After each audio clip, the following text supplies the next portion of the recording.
కాలం ఇది మంచిది ఇది చెడ్డదని చెప్పగలిగే సామర్థ్యం ఏ మీటర్తో కొలుస్తున్నాం మనం, ఏ మెషిన్తో కొలుస్తాం మనం? ఇది మంచి కాలం, ఇది చెడ్డ కాలం, ఇది మంచి రాత్రి, ఇది చెడ్డ రాత్రి, ఇది మంచి రోజు, ఇది చెడ్డ రోజు. ఎలా కొలుస్తున్నాం మనం?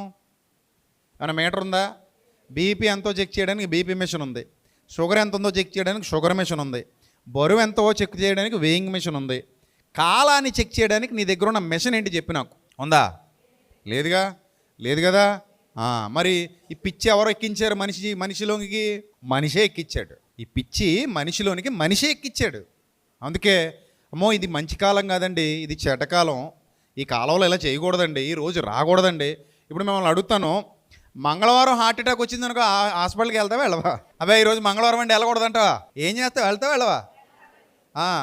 ఒకవేళ శుక్రవారం మీ ఇంట్లో వాళ్ళు మీ ఆయనకి ఎవరికి వచ్చింది అనుకో, 24 గంటల నొప్పి, తీసుకెళ్తావా లేకపోతే రేపు వెళ్దాంలేండి, ఇది మంచి రోజు కాదు, ఇది ఇప్పుడు ఆపరేషన్ చేయించకూడదు, మరి ఏం చేద్దాం, రేపు వెళ్దాంలేండి.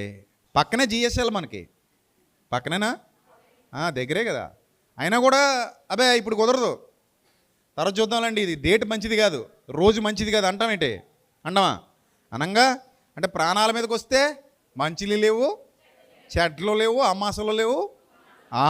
అది కథ. అన్నీ బాగున్నప్పుడే మనిషికి కొంచెం కొవ్వు ఎక్కువ అవుతుంది.